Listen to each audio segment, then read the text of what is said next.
പ്രഭാഷകന്റെ പുസ്തകം അധ്യായം 37. 37-ാം അധ്യായം 1-ാം വാക്യത്തിന് സമാനമായ വാക്യം ഏത്? സുഭാഷിതങ്ങൾ 20-ാം അധ്യായം 26-ാം തിരുവചനം. മരണതുല്യമായ ദുഃഖമല്ലേ എന്ന് പ്രഭാഷകൻ പറയുന്നത് എന്തിനെ പറ്റിയാണ്? സ്നേഹിതൻ ശത്രുവായി മാറുന്നത് മരണതുല്യമായ ദുഃഖമല്ലേ? ലോകത്തെ വഞ്ചന കൊണ്ട് നിറയ്ക്കാൻ നീ എന്തിനുണ്ടായി എന്ന് പ്രഭാഷകൻ ചോദിക്കുന്നത് ആരോടാണ്? ദുഷിച്ച ഭാവനയോട്. കൂട്ടുകാരൻ്റെ സന്തോഷത്തിൽ ആനന്ദിക്കുന്നത് ആരാണ്? സ്നേഹിതന്മാർ കൂട്ടുകാരൻ്റെ സന്തോഷത്തിൽ ആനന്ദിക്കുന്നു. കൂട്ടുകാരൻ്റെ സന്തോഷത്തിൽ ആനന്ദിക്കുന്ന ചില സ്നേഹിതന്മാർ ആപത്ത് വരുമ്പോൾ എന്ത് ചെയ്യുന്നു? അവനെതിരായി തിരിയുന്നു. ചിലർ സ്നേഹിതരായി സഹായിക്കുന്നത് എന്തിനു വേണ്ടി? ഉദരപൂരണത്തിനു വേണ്ടി. ഉദരപൂരണത്തിനു വേണ്ടി ചിലർ സ്നേഹിതരായി സഹായിക്കുന്നുവെങ്കിലും യുദ്ധം വരുമ്പോൾ അവർ അവനു വേണ്ടി എന്തായി നിൽക്കുന്നു? പരിചയായി നിൽക്കുന്നു. നിന്റെ ഐശ്വര്യകാലത്ത് അവനെ അവഗണിക്കുകയോ മറക്കുകയോ ചെയ്യരുതെന്ന് പ്രഭാഷകൻ പറയുന്നത് ആരെ? സ്നേഹിതനെ നിന്റെ ഐശ്വര്യകാലത്ത് അവഗണിക്കുകയോ മറക്കുകയോ ചെയ്യരുത്. മാർഗനിർദ്ദേശം നൽകുന്നത് ആരാണ്? എല്ലാ ഉപദേശകരും മാർഗനിർദ്ദേശം നൽകുന്നു. എല്ലാ ഉപദേശകരും മാർഗനിർദ്ദേശം നൽകുന്നു. എന്നാൽ ചിലരുടെ ഉപദേശം എന്തുപോലെയാണ്? സ്വാർത്ഥപരമാണ്. ആരെയാണ് സൂക്ഷിച്ചു കൊള്ളണമെന്ന് പ്രഭാഷകൻ പറയുന്നത്? ഉപദേശകനെ. ഉപദേശകന്റെ ഉന്നം എന്താണ്? സ്വാർത്ഥ ലാഭം. നിന്റെ മാർഗം സുരക്ഷിതമാണ് എന്ന് പറഞ്ഞിട്ട് നിനക്ക് എന്ത് സംഭവിക്കുന്നു എന്ന് കാണാൻ മാറി നിൽക്കുന്നത് ആര്? ഉപദേശകൻ. ആരോട് ഉപദേശം ചോദിക്കരുത് എന്നാണ് പ്രഭാഷകൻ പറയുന്നത്? നിന്നെ സംശയിക്കുന്നവനോട്. ആരോട് ലക്ഷ്യം വെളിപ്പെടുത്തരുത് എന്നാണ് പ്രഭാഷകൻ പറയുന്നത്? അസൂയാലുവനോട് ലക്ഷ്യം വെളിപ്പെടുത്തരുത്. പ്രഭാഷകന്റെ പുസ്തകം അധ്യായം 37 11-ാം തിരുവചനത്തിൽ ആലോചന നടത്തരുത് എന്ന് പറയുന്നത് ആരോടെല്ലാം? 1. സ്ത്രീയോട് പ്രതിദ്വന്ദിയെപ്പറ്റി. 2. ഭീരുവിനോട് യുദ്ധത്തെപ്പറ്റി. 3. വ്യാപാരിയോട് വിലയെപ്പറ്റി. 4. വാങ്ങുന്നവനോട് വിൽപ്പനയെപ്പറ്റി. 5. വിദ്വേഷിയോട് നന്ദിയെപ്പറ്റി. 6. ക്രൂരനോട് കരുണയെപ്പറ്റി. 7. അലസനോട് അധ്വാനത്തെപ്പറ്റി. 8. 1 വർഷത്തേക്ക് കൂലി കൊടുത്തവനോട് ജോലി പൂർത്തിയാക്കാത്തതിനെപ്പറ്റി. 9. മടിയനായ ദാസനോട് വലിയ ഉദ്യമത്തെപ്പറ്റി. എപ്പോഴും ഒട്ടി നിൽക്കേണ്ടത് ആരോടെല്ലാം? 1. ദൈവഭക്തനോട്. 2. കൽപ്പനകൾ പാലിക്കുന്നവനോട്. 3. നിന്റെ സ്വഭാവത്തിന് ഇണങ്ങുന്നവനോട്. 4. നിന്റെ പരാജയത്തിൽ സഹതപിക്കുന്നവനോട്. ഏറ്റവും വിശ്വാസമായ ഉപദേശം ആരുടേതെന്നാണ് പ്രഭാഷകൻ പറയുന്നത്? നിന്റെ ഹൃദയത്തിൻ്റെ. കൂടുതൽ വിവരങ്ങൾ നൽകുന്നത് ആരാണ്? സ്വന്തം ഹൃദയം. എന്തിനേക്കാൾ കൂടുതൽ വിവരങ്ങൾ നൽകുന്നത് സ്വന്തം ഹൃദയമാണെന്നാണ് പ്രഭാഷകൻ പറയുന്നത്? ഗോപുരത്തിന് മുകളിലിരുന്ന് നിരീക്ഷിക്കുന്ന 7 പേരേക്കാൾ. ഗോപുരത്തിന് മുകളിലിരുന്ന് നിരീക്ഷിക്കുന്ന 7 പേരേക്കാൾ കൂടുതൽ വിവരങ്ങൾ നൽകുന്നത് ആരാണ്? സ്വന്തം ഹൃദയം. എല്ലാറ്റിനുമുപരി സത്യമാർഗത്തിൽ നിന്നെ നയിക്കുന്നതിന് ആരോടാണ് പ്രാർത്ഥിക്കേണ്ടത്? അത്യുന്നതനോട് പ്രാർത്ഥിക്കുക. എല്ലാ പ്രവൃത്തിയുടെയും ആരംഭം എന്ത്? ചിന്ത. ആലോചനയുടെ തുടർച്ച എന്താണ്? എല്ലാ ഉദ്യമവും ആലോചനയുടെ തുടർച്ചയാണ്. ഹൃദയത്തിൽ വേരൂന്നിയിരിക്കുന്നത് എന്താണ്? ചിന്ത. ചിന്ത എവിടെ വേരൂന്നിയിരിക്കുന്നു? ഹൃദയത്തിൽ. ചിന്തയുടെ 4 ശാഖകൾ: നന്മ, തിന്മ, ജീവൻ, മരണം.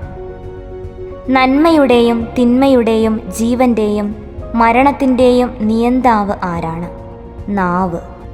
മറ്റുള്ളവരെ ഉപദേശിക്കുന്ന സമർത്ഥന്മാർ സ്വന്തം കാര്യത്തിൽ എങ്ങനെ പെരുമാറുന്നു? ബുദ്ധിശൂന്യരായി പെരുമാറുന്നു. പട്ടിണിയാണ് അവൻ്റെ അനുഭവം. ആരുടെ? വാചാലതയുള്ളവൻ്റെ.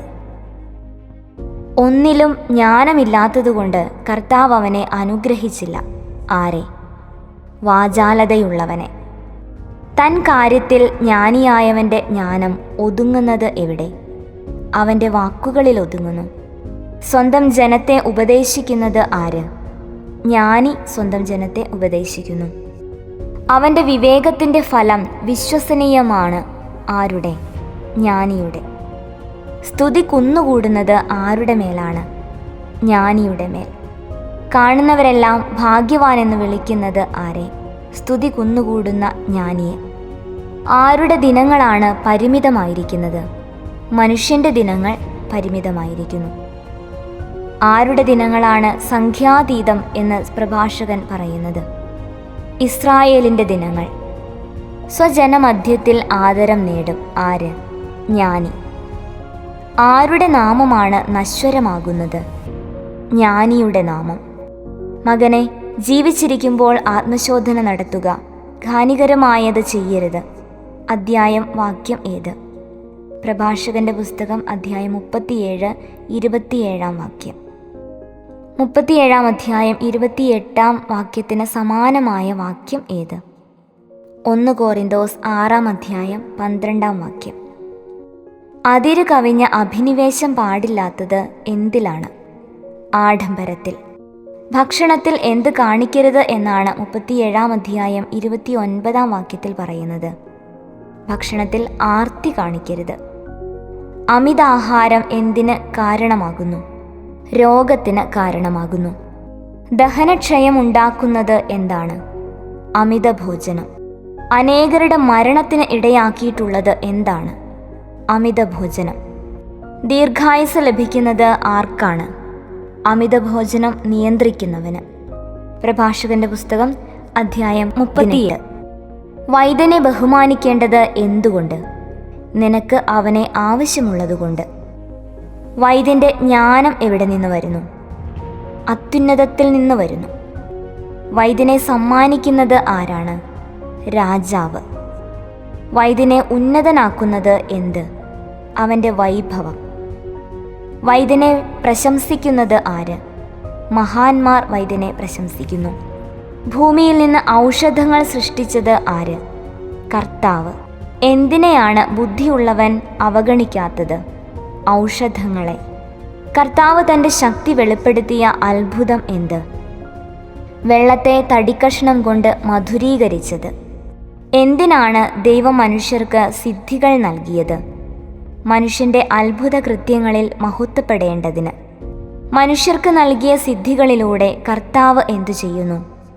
വേദന അകറ്റുകയും രോഗം സുഖമാക്കുകയും ചെയ്യുന്നു.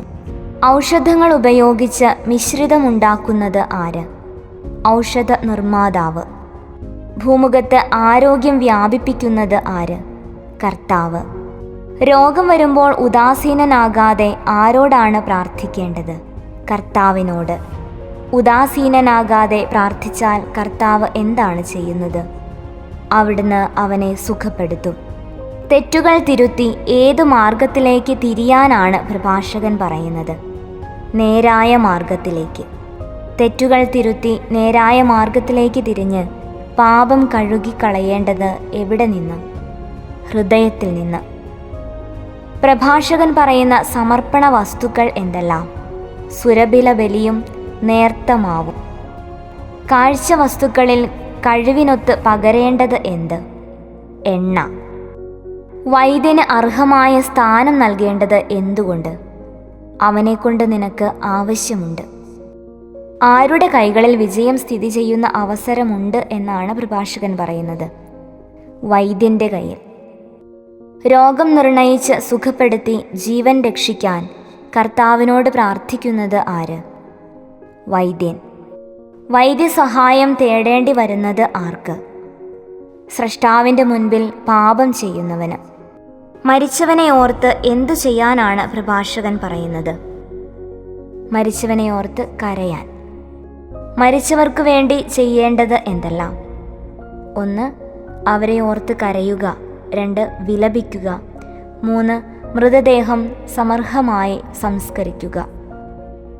മരിച്ചവർക്ക് വേണ്ടി വിലപിക്കേണ്ടത് എങ്ങനെ? കഠിന വേദന കൊണ്ട് എന്ന പോലെ. മരിച്ചവരെ ഓർത്ത് കരയേണ്ടത് എങ്ങനെ? വേദന പൂർണ്ണമായി. മരിച്ചവരെ ഓർത്ത് 1-2 ദിവസം ദുഃഖം ആചരിക്കുന്നത് എങ്ങനെ? യോഗ്യതയ്ക്കനുസരിച്ച്. മരിച്ചവരുടെ യോഗ്യതയ്ക്ക് അനുസരിച്ച് എത്ര ദിവസമാണ് ദുഃഖം ആചരിക്കേണ്ടത്? 1-2 ദിവസം. ഒന്നോ രണ്ടോ ദിവസത്തെ ദുഃഖാചരണത്തിനു ശേഷം ചെയ്യേണ്ടത് എന്ത്? ആശ്വസിക്കുക. മരണത്തിൽ കലാശിക്കുന്നത് എന്താണ്? ദുഃഖം മരണത്തിൽ കലാശിക്കുന്നു. മനുഷ്യൻ്റെ ശക്തി കെടുത്തുന്നത് എന്താണ്? ഹൃദയവേദന. ദുഃഖം ശമിക്കാത്തത് എന്തിലാണ്? വിനാശത്തിൽ. ഹൃദയഭാരം നിറഞ്ഞ ജീവിതം ആരുടേതാണ്? ദരിദ്രൻ്റെ. ജീവിതാന്തമോർത്ത് അകറ്റിക്കളയേണ്ടത് എന്ത്? ഹൃദയദുഃഖം. മരിച്ചവർക്ക് നീ ഒരു നന്മയും ചെയ്യുന്നില്ല, എന്നാൽ ഹൃദയഭാരത്തിൻ്റെ അനന്തരഫലം എന്താണെന്നാണ് പ്രഭാഷകൻ പറയുന്നത്. നിന്നെ തന്നെ ഉപദ്രവിക്കും. ആര് വിശ്രമിക്കുമ്പോൾ അവനെക്കുറിച്ചുള്ള സ്മരണ അവസാനിക്കട്ടെ എന്നാണ് പ്രഭാഷകൻ പറയുന്നത്. മരിച്ചവൻ. വിശ്രമത്തെ ആശ്രയിക്കുന്നത് ആരുടെ വിജ്ഞാനമാണ്? പണ്ഡിതൻ്റെ. ജ്ഞാനം ലഭിക്കുന്നത് എപ്പോൾ?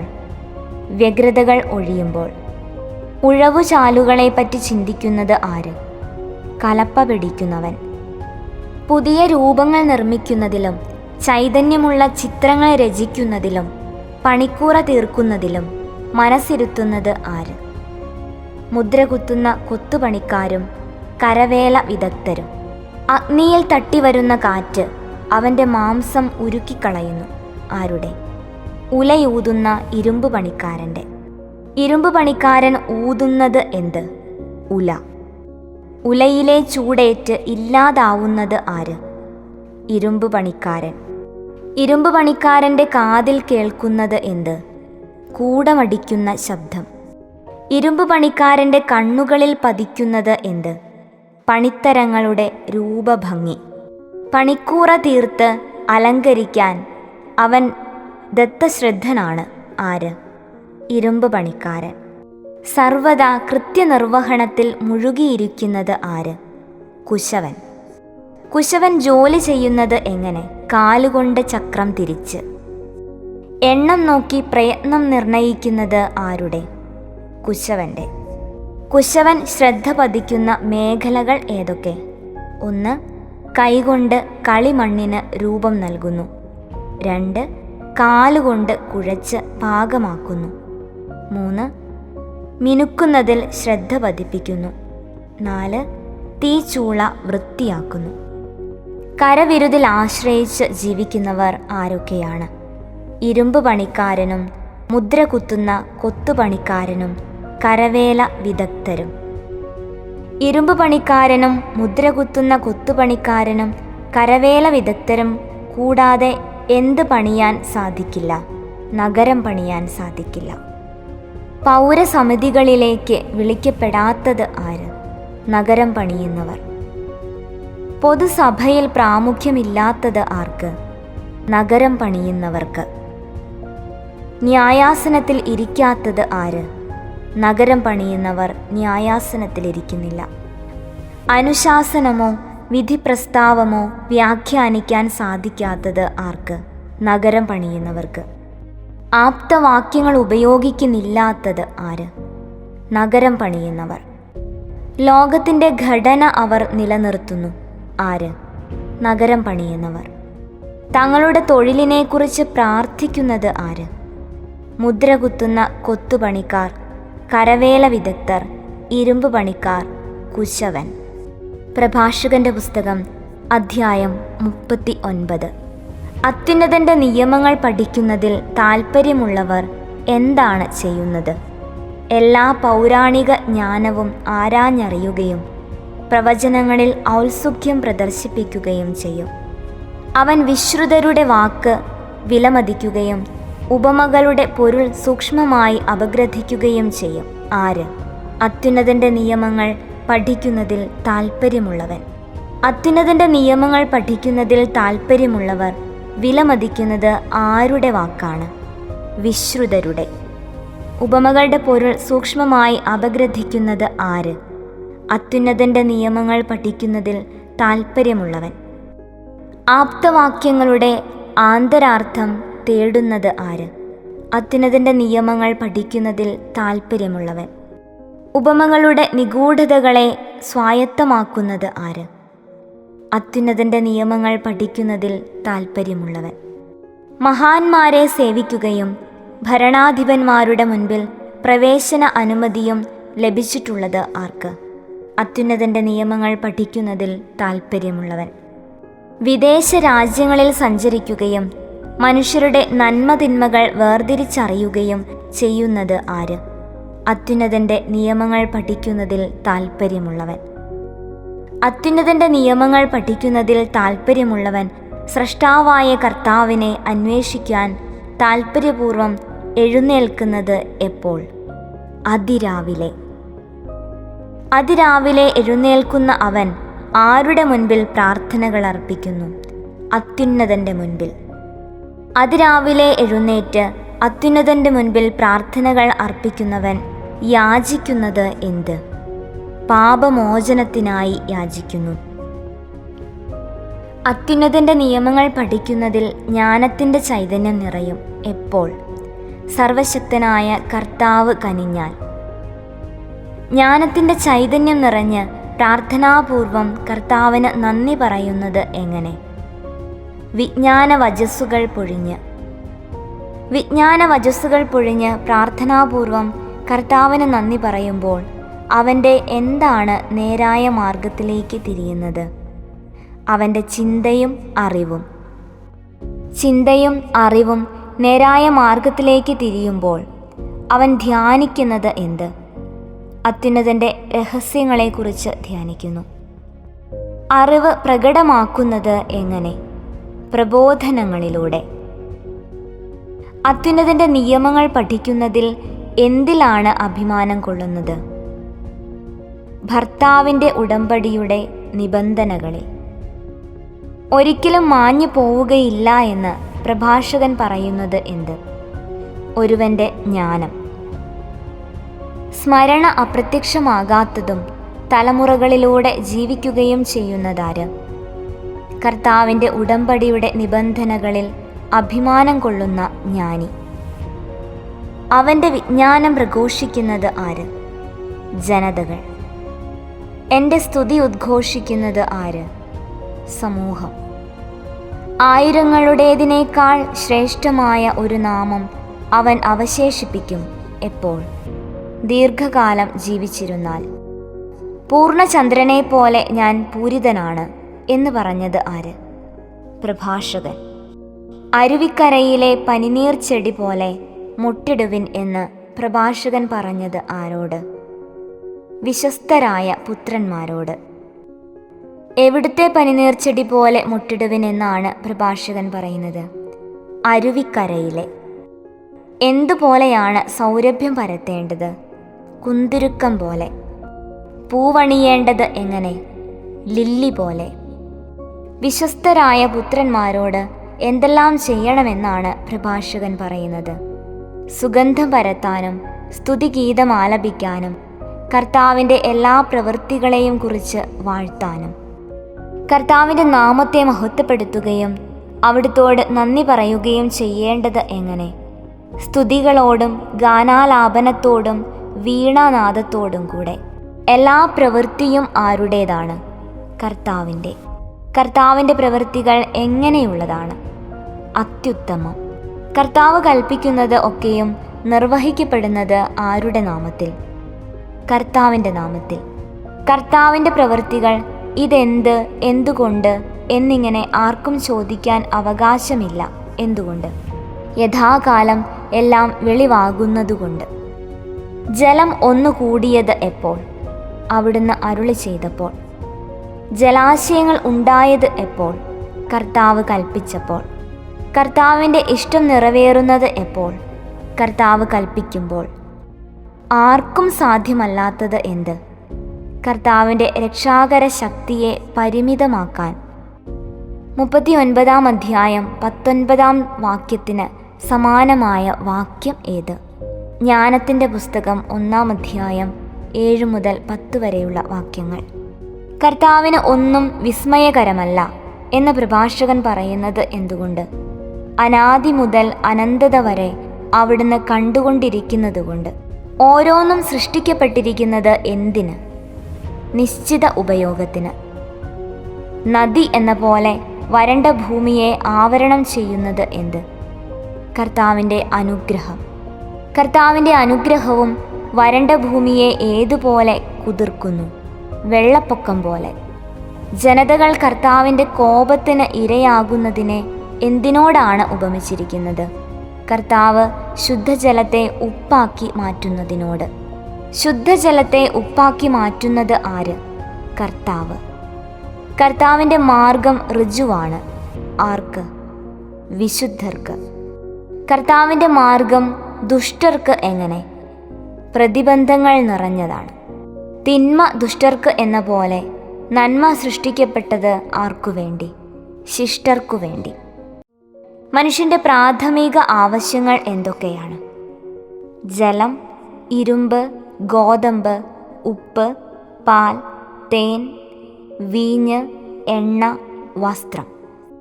മനുഷ്യൻ്റെ പ്രാഥമിക ആവശ്യങ്ങളായ വസ്തുക്കൾ ദൈവഭക്തർക്ക് എന്തായി പരിണമിക്കുന്നു? നന്മയായി പരിണമിക്കുന്നു. മനുഷ്യൻ്റെ പ്രാഥമിക ആവശ്യങ്ങളായ വസ്തുക്കൾ ദുഷ്ടർക്ക് എന്തായി മാറുന്നു? തിന്മയായി മാറുന്നു. കാറ്റുകൾ എന്തിനായി സൃഷ്ടിക്കപ്പെട്ടു? പ്രതികാരത്തിനായി സൃഷ്ടിക്കപ്പെട്ടു. കോപാവേശത്താൽ കാറ്റുകൾക്ക് എന്ത് സംഭവിക്കുന്നു? കാറ്റുകൾ ആഞ്ഞടിക്കുന്നു. സംഹാരമൂർത്തത്തിൽ കാറ്റുകൾക്ക് എന്ത് സംഭവിക്കുന്നു? ശക്തി മുഴുവൻ ചൊരിഞ്ഞ് സ്രഷ്ടാവിൻ്റെ കോപം ശമിപ്പിക്കുന്നു. പ്രതികാരത്തിനു വേണ്ടി സൃഷ്ടിക്കപ്പെട്ടത് എന്തെല്ലാം? അഗ്നി, കന്മഴ, ക്ഷാമം, മഹാമാരി. പ്രതികാരത്തിനായി സൃഷ്ടിക്കപ്പെട്ട ജന്തുക്കൾ ഏതെല്ലാം? ഹിംസ്രജന്തുക്കളുടെ ദൃഷ്ടകളും തേളുകളും അണലികളും. ദൈവഭയമില്ലാത്തവനെ സൃഷ്ടിച്ച് നശിപ്പിക്കാനുള്ളത് എന്ത്? വാൾ. കർത്താവിൻ്റെ കൽപ്പനയിൽ ആഹ്ലാദം കൊള്ളുകയും കർത്തവ്യ നിർവഹണത്തിന് വേണ്ടി ഒരുങ്ങിയിരിക്കുകയും ചെയ്യുന്നത് ആര്? അഗ്നി, കന്മഴ, മഹാമാരി, തേളുകൾ, അണലികൾ, ഹിംസ്രജന്തുക്കളുടെ ദൃഷ്ടകൾ. കർത്താവ് യഥാർത്ഥ സമയം നിറവേറ്റുന്നത് എന്ത്? ആവശ്യങ്ങൾ. പ്രവൃത്തികൾ ഒന്ന് മറ്റൊന്നിനേക്കാൾ മോശമാണെന്ന് പറയാനാവില്ല. കാരണം ഓരോന്നും യഥാകാലം നന്മയായി തെളിയും. കർത്താവിൻ്റെ പ്രവൃത്തികൾ യഥാകാലം നന്മയായി തെളിയുന്നത് കൊണ്ട് എന്തു ചെയ്യാനാണ് പ്രഭാഷകൻ പറയുന്നത്? പൂർണ്ണ ഹൃദയത്തോടെ ഉച്ചത്തിൽ ഗീതമാലപിച്ച് കർത്താവിൻ്റെ നാമം വാഴ്ത്താൻ. പ്രഭാഷകന്റെ പുസ്തകം അധ്യായം 40. 40-ാം അധ്യായം 1-ാം വാക്യത്തിന് സമാനമായ വാക്യം ഏത്? ജോബിൻ്റെ പുസ്തകം അധ്യായം 5 1-ാം വാക്യം. ഓരോരുത്തർക്കും നിശ്ചയിക്കപ്പെട്ടിട്ടുണ്ട് എന്ന് പ്രഭാഷകൻ പറയുന്നത് എന്ത്? ധാരാളം ജോലി. മാതാവിൻ്റെ ഉദരത്തിൽ നിന്ന് പുറത്തു വരുന്ന നിമിഷം മുതൽ സർവരുടെയും മാതാവിൻ്റെ അടുത്തേക്ക് മടങ്ങുന്നതുവരെ ആദത്തിൻ്റെ സന്തതികളുടെ മേൽ വയ്ക്കപ്പെട്ടിരിക്കുന്നത് എന്ത്? ഭാരമുള്ള നുകം. മാതാവിൻ്റെ ഉദരത്തിൽ നിന്ന് പുറത്തു വരുന്ന നിമിഷം മുതൽ എന്നുവരെയാണ് ആദത്തിൻ്റെ സന്തതികളുടെ മേൽ ഭാരമുള്ള നുകം വയ്ക്കപ്പെട്ടിരിക്കുന്നത്? സർവരുടെയും മാതാവിൻ്റെ അടുത്തേക്ക് മടങ്ങുന്നതുവരെ. ആദത്തിൻ്റെ സന്തതികളുടെ ഹൃദയ ചാഞ്ചല്യവും ഭയവും ഉത്കണ്ഠയും എന്തിനെക്കുറിച്ചാണ്? മരണദിനത്തെക്കുറിച്ച്. ആദത്തിൻ്റെ സന്തതികൾക്ക് മരണദിനത്തെക്കുറിച്ചുള്ള ചിന്തകൾ എന്തെല്ലാം? ഹൃദയ ചാഞ്ചല്യം, ഭയം, ഉത്കണ്ഠ. രാജാവ് ഉപവിഷ്ടനായിരിക്കുന്നത് എവിടെ? വിശിഷ്ടമായ സിംഹാസനത്തിൽ. വിശിഷ്ടമായ സിംഹാസനത്തിൽ ഉപവിഷ്ടനായ രാജാവ് മുതൽ പൊടിയിലും ചാരത്തിലും കഴിയുന്ന എളിയവൻ വരെ എന്തിന് അധീനനായിത്തീരുന്നു? കോപം, അസൂയ, ആകുലത, അസ്വസ്ഥത, മരണഭീതി, ക്രോധം, മത്സരം എന്നിവയ്ക്ക്. വിശിഷ്ടമായ സിംഹാസനത്തിൽ ഉപവിഷ്ടനായ രാജാവിനും പൊടിയിലും ചാരത്തിലും കഴിയുന്ന എളിയവനും രാജകീയ അങ്കിയും കിരീടവും അണിയുന്നവൻ മുതൽ ചാക്കുടുക്കുന്നവൻ വരെ ഏവർക്കും കിടക്കയിൽ വിശ്രമിക്കുമ്പോൾ വിഭ്രാന്തി ഉളവാക്കുന്നത് എന്ത്? നിശാനിദ്ര. യുദ്ധനിരയിൽ നിന്ന് ഓടിപ്പോന്നവനെ പോലെ സ്വപ്നങ്ങളാൽ അസ്വസ്ഥൻ ആകുന്നത് ആര്? നിശാനിദ്ര വിഭ്രാന്തിയുള്ളവരാക്കുന്നവർ. കിടക്കയിൽ വിശ്രമിക്കുമ്പോൾ നിശാനിദ്ര അവനെ വിഭ്രാന്തിയുള്ളവനാക്കുന്നു. ഇതിനെ ഉപമിക്കുന്നത് എന്തിനോടാണ്? യുദ്ധനിരയിൽ നിന്ന് ഓടിപ്പോന്നവനെ പോലെ എന്നതിനോട്. 40-ാം അധ്യായം 6-ാം വാക്യത്തിന് സമാനമായ വാക്യങ്ങൾ. ജോബിൻ്റെ പുസ്തകം 7-ാം അധ്യായം 13 മുതൽ 15 വരെയും ജ്ഞാനത്തിൻ്റെ പുസ്തകം 18-ാം അധ്യായം 17-ാം വാക്യവും. രക്ഷയോട് അടുക്കുമ്പോൾ ഞെട്ടി ഉണരുന്നവൻ ദുസ്വപ്നങ്ങളാണെന്ന് അറിയുമ്പോൾ എന്തു ചെയ്യുന്നു? വിസ്മയിക്കുന്നു. മരണവും രക്തച്ചൊരിച്ചിലും വാളും ആപത്തും ശാപവും പീഡനവും മഹാമാരിയും വന്നു ചേരുന്നത് ആർക്കെല്ലാം? മനുഷ്യനും മൃഗങ്ങൾക്കും. പാപികൾക്ക് എത്ര ഇരട്ടിയായിട്ടാണ് ലഭിക്കുന്നത്? 7 ഇരട്ടി. മരണവും രക്തച്ചൊരിച്ചിലും കലഹവും വാളും ആപത്തും ശാപവും പീഡനവും മഹാമാരിയും ആർക്കുവേണ്ടിയാണ് സൃഷ്ടിക്കപ്പെട്ടത്? ദുഷ്ടർക്കു വേണ്ടി. ദുഷ്ടർ നിമിത്തം ഉണ്ടായത് എന്ത്? ജലപ്രളയം. കൈക്കൂലിയും അനീതിയും നിർമാർജനം ചെയ്യപ്പെടും. എന്നാൽ എന്നേക്കും നിലനിൽക്കുന്നത് എന്ത്? വിശ്വസ്തത. പെട്ടെന്ന് അപ്രത്യക്ഷമാവുകയും ഭയാനകമായ ഇടിമുഴക്കം പോലെ തകർന്നു പോവുകയും ചെയ്യുന്നത് എന്ത്? അനീതി പ്രവർത്തിക്കുന്നവൻ്റെ സമ്പത്ത്. സന്തോഷം ലഭിക്കുന്നതാണ് ആർക്ക്? ഔദാര്യശീലന്. നിശേഷം പരാജയപ്പെടുന്നത് ആര്? പാപികൾ നിശേഷം പരാജയപ്പെടുന്നു. വെറും പാറമേൽ പടരുന്ന ദുർബലമായ വേരുകളാണ് അവർ. ആര്? ദൈവഭയമില്ലാത്തവൻ്റെ സന്തതി. ദൈവഭയമില്ലാത്തവൻ്റെ സന്തതികൾക്ക് എന്ത് സംഭവിക്കുന്നു? അധികം ശാഖ ചൂടുകയില്ല. ഏത് പുല്ലിനെയും വേഗത്തിൽ പിഴുതെടുക്കാം എന്ന് പ്രഭാഷകൻ പറയുന്നത് എന്താണ്?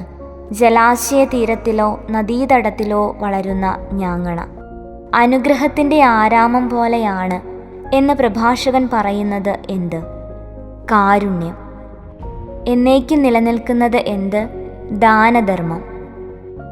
ജീവിതം മധുരമായിരിക്കുന്നത് ആർക്കെല്ലാം? സ്വാശ്രയശീലനും അധ്വാനപ്രിയനും. സ്വാശ്രയശീലനേക്കാളും അധ്വാനപ്രിയനേക്കാളും ഭാഗ്യവാനാര്? നീതി ലഭിച്ചവൻ. ഒരുവൻ്റെ പേര് നിലനിർത്തുന്നത് എന്തെല്ലാം? സന്താനങ്ങളും താൻ നിർമ്മിച്ച നഗരവും. സന്താനങ്ങളെക്കാളും നഗരങ്ങളെക്കാളും ഒരുവന് വിലമതിക്കപ്പെടുന്നത് എന്ത്? നിഷ്കളങ്കയായ ഭാര്യ. ഹൃദയത്തെ ആനന്ദിപ്പിക്കുന്നത് എന്ത്? വീഞ്ഞും സംഗീതവും. വീഞ്ഞിനേക്കാളും സംഗീതത്തെക്കാളും ശ്രേഷ്ഠമായത് എന്ത്? ജ്ഞാനതൃഷ്ണ. ഗാനമാധുരി വർദ്ധിപ്പിക്കുന്ന കുഴലും കിന്നരത്തിനേക്കാളും ആസ്വാദ്യവും ആയത് എന്ത്? ഇമ്പമുള്ള മനുഷ്യസ്വരം. ഗാനമാധുരി വർദ്ധിപ്പിക്കുന്ന വാദ്യോപകരണങ്ങൾ ഏവ? കുഴലും കിന്നരവും. കണ്ണിന് ആനന്ദം നൽകുന്നത് എന്ത്? പ്രസന്നതയും സൗന്ദര്യവും. കണ്ണിന് ആനന്ദം നൽകുന്ന പ്രസന്നതയേക്കാളും സൗന്ദര്യത്തെക്കാളും ആനന്ദകരമായത് എന്ത്? വയലിലെ ഇളം തളിരുകൾ. ഭാര്യാഭർത്താക്കന്മാരുടെ സന്ദർശനം എന്തിനേക്കാൾ ഹൃദ്യമാണ് എന്നാണ് പ്രഭാഷകൻ പറയുന്നത്? സുഹൃത്തിനേക്കാളും സഹചാരിയേക്കാളും. വിഷമസന്ധികളിൽ ഉപകരിക്കുന്നത് ആരെല്ലാം? സഹോദരനും സഹായകരും. സഹോദരരെക്കാളും സഹായകരെക്കാളും സുരക്ഷിതമായ അഭയം ഏതാണ്? ദാനധർമ്മം. പാദങ്ങളെ ഉറപ്പിച്ചു നിർത്തുന്നത് എന്ത്? സ്വർണവും വെള്ളിയും. സ്വർണത്തെക്കാളും വെള്ളിയേക്കാളും ശ്രേഷ്ഠമായത് എന്ത്? സതുപദേശം. ധനവും ബലവും ഉത്തേജിപ്പിക്കുന്നത് എന്തിനെ? ഹൃദയത്തെ. ഹൃദയത്തെ ഉത്തേജിപ്പിക്കുന്ന ധനത്തിനേക്കാളും ബലത്തിനേക്കാളും അഭികാമ്യമായത് എന്ത്? ദൈവഭക്തി. എന്തു മുഖേന ദൈവഭക്തന് അന്യസഹായം തേടേണ്ടതില്ല എന്നാണ് പ്രഭാഷകൻ പറയുന്നത്? ദൈവഭക്തി മുഖേന. അനുഗ്രഹത്തിൻ്റെ ആരാമം പോലെ എന്ന് പ്രഭാഷകൻ പറയുന്നത് എന്ത്? ദൈവഭക്തി. ഏത് മഹത്വത്തെയും നന്നായി മനുഷ്യനെ ആവരണം ചെയ്യുന്നത് എന്ത്? ദൈവഭക്തി. ആരെ പോലെ ജീവിക്കരുത് എന്നാണ് പ്രഭാഷകൻ പറയുന്നത്? ഭിക്ഷുവിനെ പോലെ. ഭിക്ഷാടനത്തേക്കാൾ ഭേദം എന്ത്? മരണം. അവൻ്റെ അസ്തിത്വം ജീവിതം എന്ന പേരിന് യോഗ്യമല്ല. ആരുടെ? മറ്റൊരുവൻ്റെ ഭക്ഷണമേശയിൽ ആശയർപ്പിക്കുന്നവൻ്റെ. മറ്റൊരുവൻ്റെ ഭക്ഷണമേശയിൽ ആശയർപ്പിക്കുന്നവൻ എന്താണ് ചെയ്യുന്നത്? അന്യൻ്റെ ഭക്ഷണം കൊണ്ട് തന്നെ തന്നെ മലിനമാക്കുന്നു. അന്യൻ്റെ ഭക്ഷണം കൊണ്ട് തന്നെ തന്നെ മലിനമാക്കാത്തത് ആര്? ബുദ്ധിമാനും സതുപദേശം ലഭിച്ചവനും. ആരുടെ നാവിനാണ് ഭിക്ഷാടനം മധുരമാകുന്നത്? നിർലജ്ജൻ്റെ. നിർലജ്ജൻ്റെ ഉദരത്തിൽ ജ്വലിക്കുന്നത് എന്ത്? അഗ്നി.